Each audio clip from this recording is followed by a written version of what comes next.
Picture an ordinary workshop at the Roitov Machine Building Bureau on a gray Monday in 1995.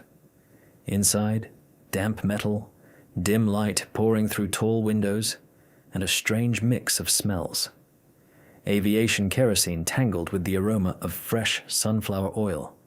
At one end of the hall, workers are creating Sokol effect solar collectors, trying to hit a quota so the plant won't get its utilities cut for unpaid debts. Right next to them stand massive vats for oil and fat processing plants, an order from agricultural firms that has become the only way for the elite of Soviet rocketry to keep the lights on. Engineers who, just 10 years earlier, were calculating orbital trajectories for the Almaz space stations are now meticulously arguing about the reliability of a weld seam on equipment for processing sunflower seeds. But behind heavy safe doors, under a layer of dust, the physics of the future was still alive. In those safes sat folders marked Object 4202, Top Secret. And in that moment, they seemed to belong to another reality entirely.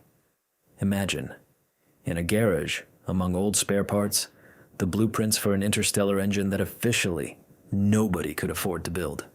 Herbert Yefremov, the general designer, then 62 years old, walked through these workshops every day, solving an equation that had nothing to do with flight dynamics. How do you keep unique specialists when the defense order has practically disappeared? Fast forward 25 years, same walls, different reality. Screens around the world show a launch from the frigate Admiral Gorshkov. The Zircon missile climbs into the sky and turns into a ball of fire. It accelerates to hypersonic speed, covers 1,000 kilometers in minutes, and strikes its target with high precision, wrapped in a cocoon of incandescent plasma. This flight was the end of a long road, a chain of unique engineering decisions we'll unpack today.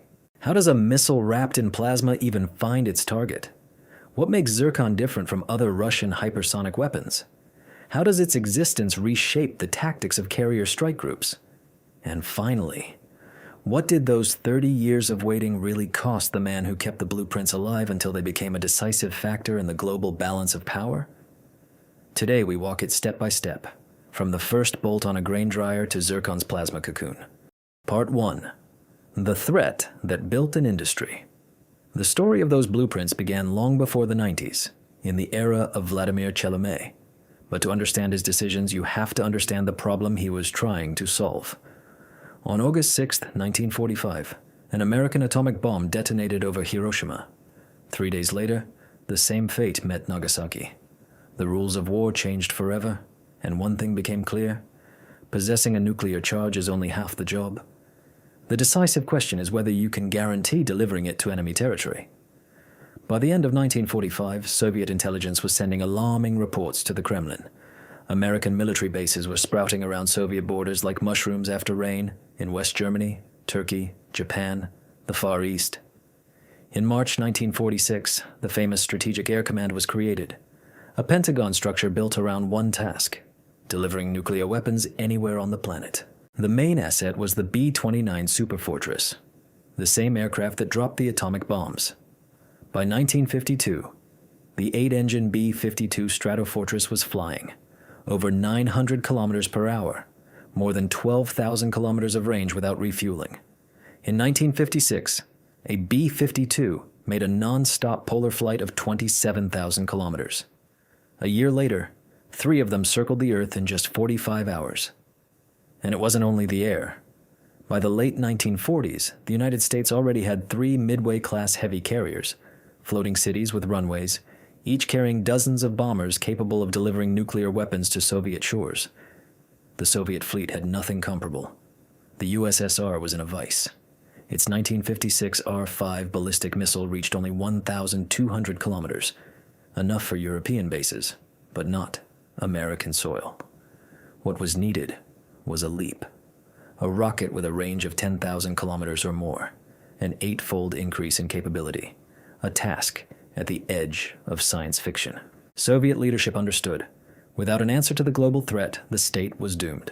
On May 13, 1946, Resolution Number 1017-419 of the Council of Ministers quietly changed national priorities, away from tanks and classical navies, toward rockets. A whole new industry was born, By the end of the 1950s, the USSR did what the world refused to believe. It created the first intercontinental ballistic missile in history. The chief architect was the legendary Sergei Korolev. After a failed launch in May 1957, his 7, the R-7, flew 6,314 kilometers from Baikonur to Kamchatka on August 21st. On October 4th, a modified R-7 placed the first artificial satellite into orbit. And on April 12th, 1961, the same family of rockets sent Yuri Gagarin into space. But as a practical weapon, the R-7 was far from ideal. It traveled to launch sites by rail in disassembled blocks. Preparation took over 24 hours. It was less a functional weapon than an instrument of strategic deterrence. Still, Korolev had become the central figure of the entire industry. And from outside, it could look as if his school at OKB-1 had no real alternatives. But Soviet leadership, for all its centralization, had one shrewd habit: never bet on a single designer or a single technical idea. While Mikhail Yangel worked on storable propellant rockets and Valentin Glushko perfected powerful engines, another man took the stage. He saw the problem entirely differently. His name was Vladimir Chelomey. Part 2. Chelomey's School. Vladimir Nikolaevich. Chelomey was born on June 30th, 1914, in Siedlce, then part of the Russian Empire, today in Poland. His childhood and youth were spent in Ukraine. The pace of his rise stunned his contemporaries. In 1937, at just 23, he defended his diploma. By 1939, he was a candidate of sciences. By 1942, a doctor of technical sciences. A record for the Soviet academic world. Young, sharp, fearlessly willing to argue with established authorities. Crucially, Chelomey came to rocketry not from the artillery or ballistic tradition, but from classical aviation.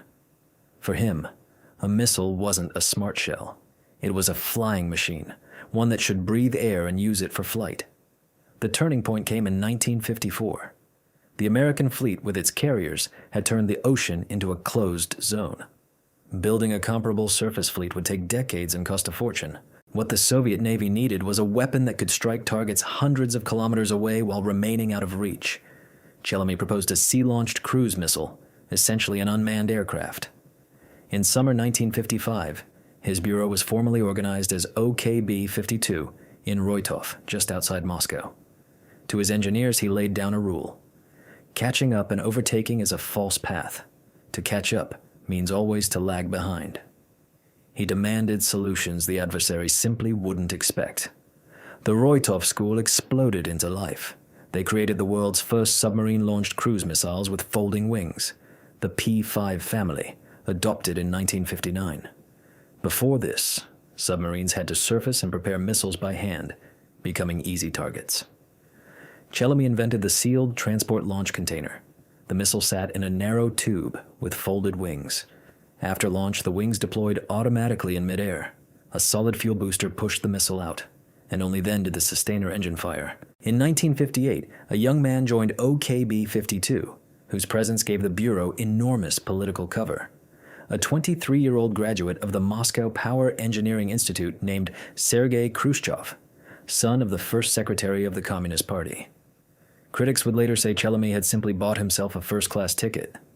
But Sergei was a genuinely talented engineer, and for Chelomey the move was supreme pragmatism, a political shield that let OKB-52 compete on equal terms with Korolev's empire.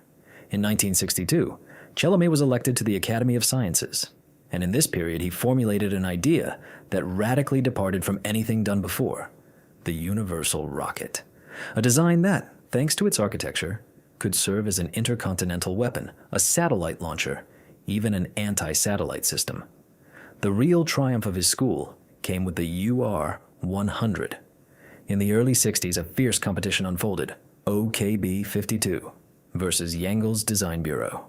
The decision went all the way to the Politburo, and on July 21st, 1967, the UR-100 was officially adopted.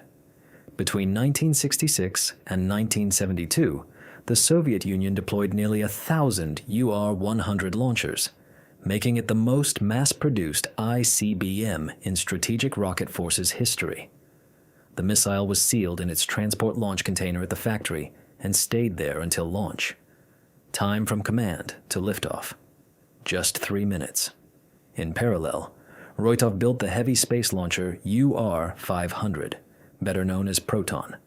Its first flight was July 16, 1965. Proton became the foundation of the Soviet lunar program, then the workhorse that lifted the Salyut stations, the legendary Mir, and modules of the ISS. Astonishingly, Proton is still flying today, 6 decades after Chelomey first made the giant leave the ground.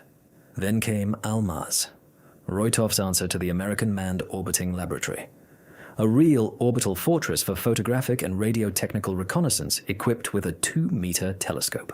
Its most striking feature, a 23mm automatic cannon designed to defend against enemy intercept satellites. In January 1975, Salyut 3, the second Almaz, fired the first shots ever discharged from a weapon in space. But while Almaz looked down at the planet, the Bureau was tackling another problem. The ocean was still under the complete control of American carrier groups.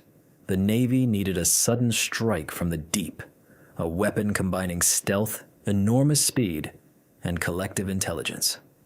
This need led to the P-700 Granit complex. From blueprints to adoption in 1983, the process took 14 years. Granit was a technical monster, 7 tons of mass, accelerating to Mach 2.5 at high altitude, about 3,000 kilometers per hour.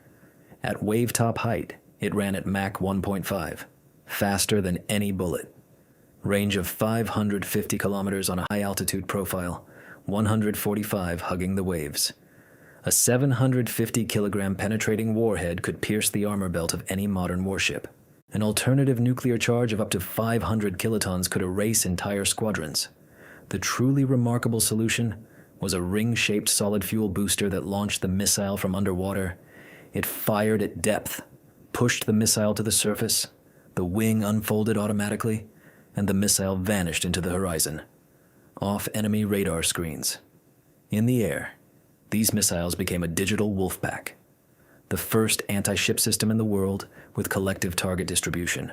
Missiles in a salvo exchanged information, divided targets among themselves, chose attack tactics. One leader flew higher, acting as eyes for the pack, while the rest skimmed in total radio silence just 25 meters above the water. If the leader was shot down, another instantly took its place.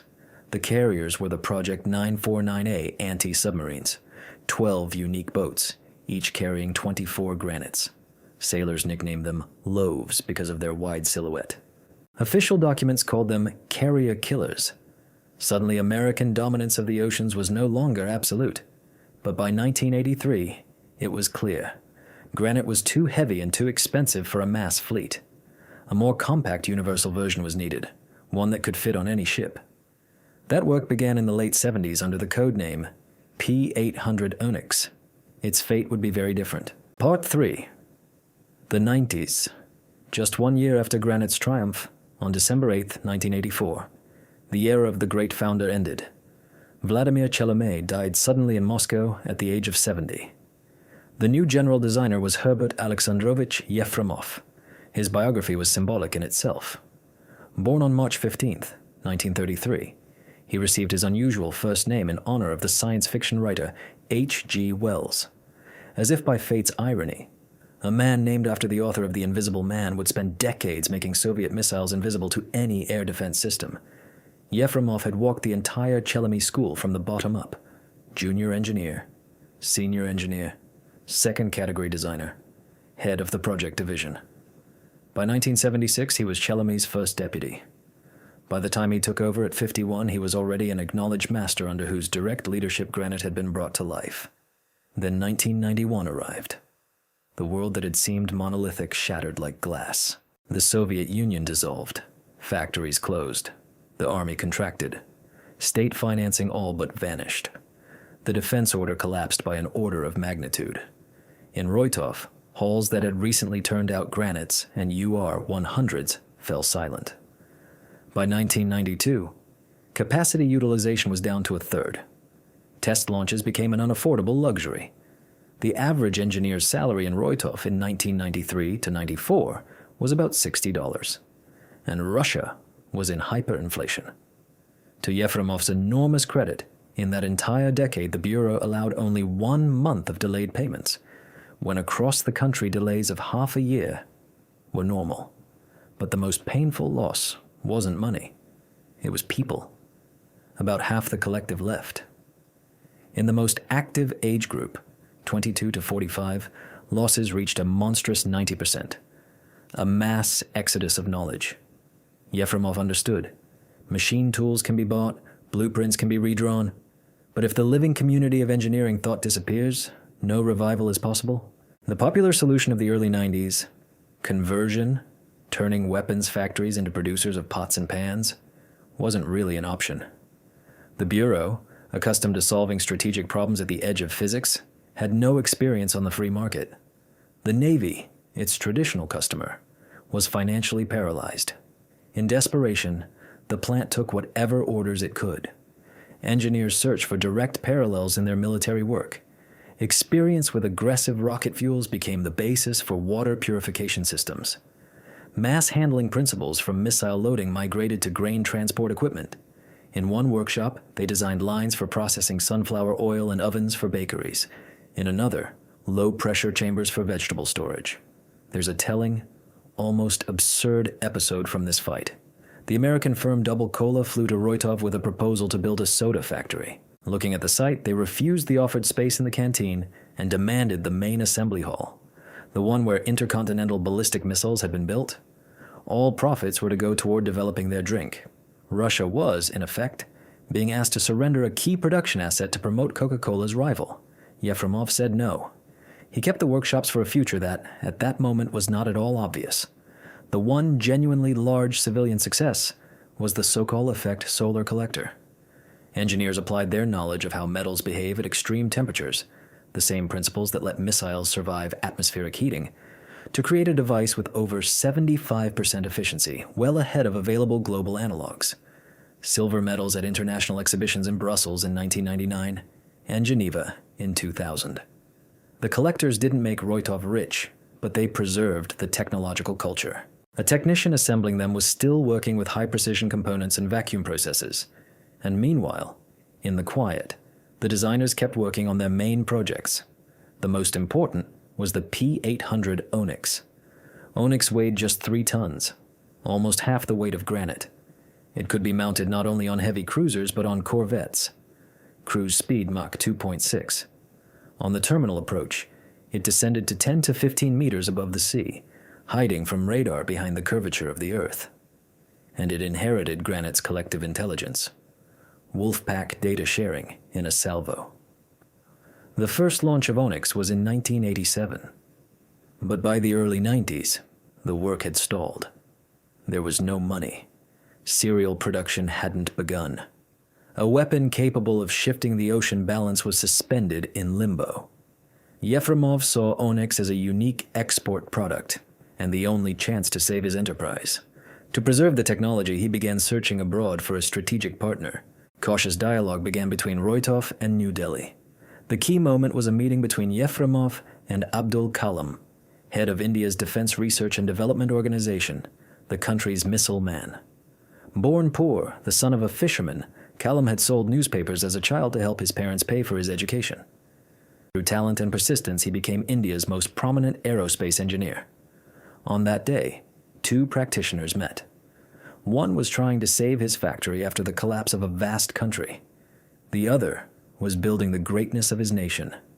Kalam knew the weak spot of the Indian fleet. It was vulnerable to potential adversaries' carriers, and its American harpoons and French exocets were subsonic and rapidly becoming obsolete. India needed a supersonic anti-ship missile. Yefremov was direct. The technology was production-ready and tested, but work was suspended for lack of funds. Kalam's response was the turning point. Instead of buying ready-made missiles, he proposed a full joint venture. Yefremov agreed. This alliance would become known as BrahMos, a fusion of the names of 2 rivers, the Indian Brahmaputra and Russia's Moskva. Bureaucracy nearly killed the deal. Negotiations dragged on for years. The breakthrough came in 1997 when Yeltsin personally signed a directive to organize the venture. The contract was signed on February 12, 1998. The first BrahMos test flew on June 12, 2001, from the Chandipur range. In July 2002, Kalam was elected president of India, the first scientist in that office. He and Yefremov remained friends for the rest of his life. For Roitov, the contract was salvation. Yefremov later noted that this partnership was what allowed the Bureau to keep its team through the worst years.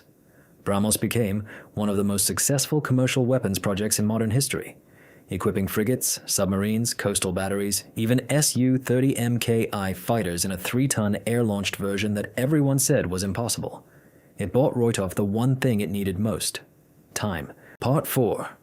The Hypersonic Leap. That time had a specific deadline. On December 13, 2001, the United States formally announced its withdrawal from the Anti-Ballistic Missile Treaty.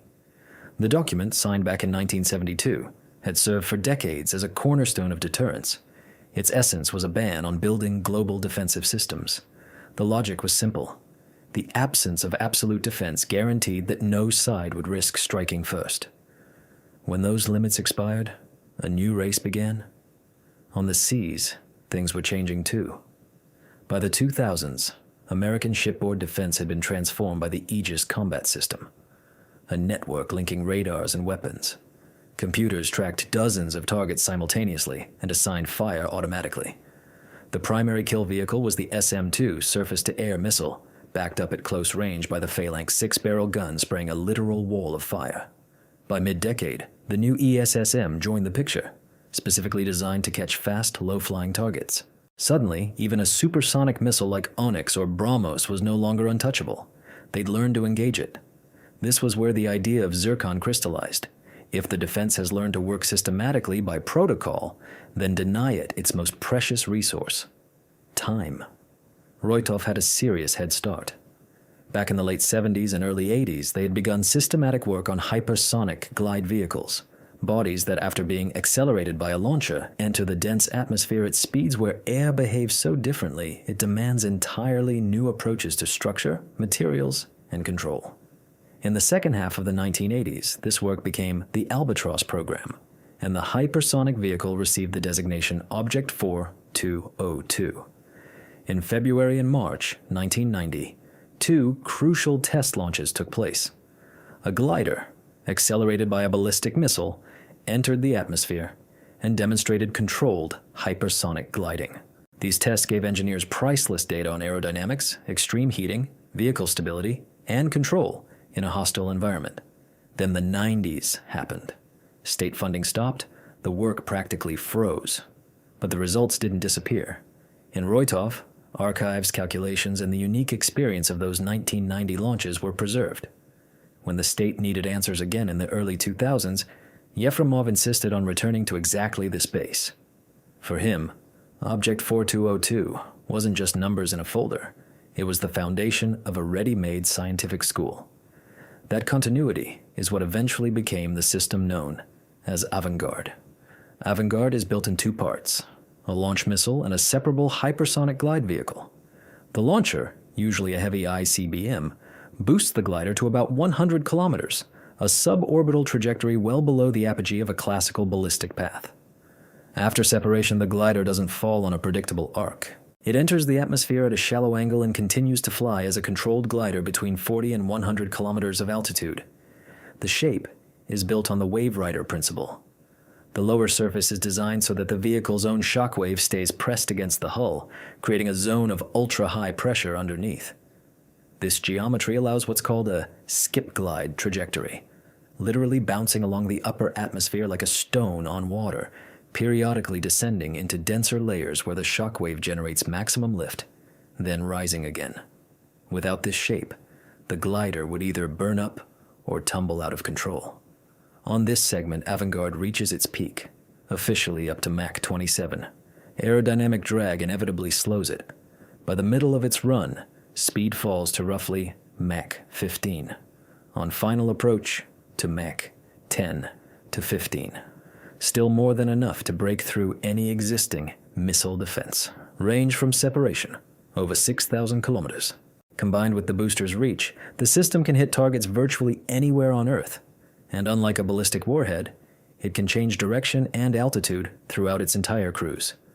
But that's where the difficulties begin. At Mach 27, the air compressed in front of the vehicle by the shockwave reaches temperatures so high that oxygen and nitrogen molecules break into individual atoms, a process called dissociation, and then into charged particles, ions. A dense layer of plasma forms around the vehicle. It changes everything about heat transfer, and it blocks radio signals. Flight in this regime resembles a spacecraft's atmospheric re-entry. The difference: the glider has to not just survive the fire but also keep working, receive commands, maneuver, hold course inside a glowing flow for 15 to 20 minutes. Thermal protection comes first. Temperatures on the leading edges hit 2,000 degrees Celsius. Most steels melt at 1,400 to 1,500. So designers used carbon composites and special ceramics that hold their shape under extreme pressure and heating. The whole hull works like a complex thermos. Outer layers absorb the thermal blow. Inner insulation keeps the instrument bay at near room temperature. Second, control. At those speeds, even a slight rudder deflection changes the entire flow pattern and locally spikes the heat load. Control isn't long turns. It's short, precisely calculated inputs. Third, communications. The plasma shell degrades radio signals. NASA hit this radio blackout with the Apollo capsules. Several minutes of total silence. Avanguard had to keep communication throughout the glide. Roitov engineers developed a system that punches through the plasma barrier. Likely a combination of specific frequencies and electromagnetic methods that open windows in the curtain. The path from Soviet legacy to a real system was hard. The first test in February 2004 ended with the glider breaking apart on re-entry, December 2011. Another failure. The breakthrough came in October 2016, when the glider for the first time confidently executed the controlled glide program and hit its target at the Kura range. The idea worked. By then, a new leadership pair had formed at Roitov. If Yefremov was the man who dragged hypersonics through the 90s and saved the school, the new face of the 2000s was Alexander Georgievich Leonov, a Moscow Aviation Institute graduate who had started at Roitov in the mid-70s and became general director and general designer in 2007. Under him, the Bureau drove Avanguard from experimental shots to a serial combat system. On December 27, 2019, the complex was officially adopted. In September 2020, Vladimir Putin publicly acknowledged Yefremov's contribution and awarded him the country's highest honor, the Order of St. Andrew I, called. Everything learned from Avanguard, control in plasma, hypersonic navigation, structural survival in thermal hell, became the foundation for Zircon. But there's a crucial difference. Avanguard is a glider, spending the energy a booster gave it. Zircon is an active cruise missile with its own thrust. They share the environment, extreme Mach numbers, plasma, limits on maneuver and heating, but the energetics of flight are fundamentally different. Zircon has to keep feeding its engine to maintain speed. The central challenge was the Scramjet, a hypersonic ramjet engine. The flight logic: at launch, a solid fuel booster accelerates the missile to roughly Mach 2 to 3 and lifts it to an altitude where air intakes can work efficiently. The booster separates, the intake opens, the scramjet ignites. Inside the engine, air is compressed not by compressor blades, but by the missile's own speed and the geometry of the intake. A scramjet has no moving parts. The main difficulty? Keeping stable combustion across the whole range of speeds and altitudes. The flow rushes through the combustion chamber in milliseconds. In that instant, the fuel has to be atomized, mixed with air, and ignited so the flame doesn't blow out. People compare it to trying to light a match in the eye of a hurricane and keep it lit. To stop the engine melting, designers use regenerative cooling. Fuel first runs through thin channels in the chamber walls, absorbing excess heat, and only then, pre-warmed, is it injected for combustion. The same liquid acts as coolant and energy source at once. On cruise, the missile climbs to 30 to 40 kilometers. In thin air, drag is minimal, the engine works most efficiently, and the missile can cover 500 to 1,000 kilometers. Course is held by an inertial navigation system, gyroscopes and accelerometers tracking position continuously. Its weakness is drift over time. So in zones where it's possible, the system periodically corrects itself with satellite navigation, GLONASS. For static targets, bases, ports, Inertial accuracy is enough. The target doesn't move. But ships do. In the time Zircon is flying, a carrier can shift several kilometers. That's why the terminal phase, when the missile begins its descent, is decisive. As Zircon dives into denser layers, speed falls to Mach 4 to 5, conditions for onboard electronics become more stable, and an active radar seeker takes over. A compact onboard radar lights up the target, separates it from clutter, and feeds final corrections. Another constraint: the universal 3S-14 vertical launch cells already used for Caliber and Onyx.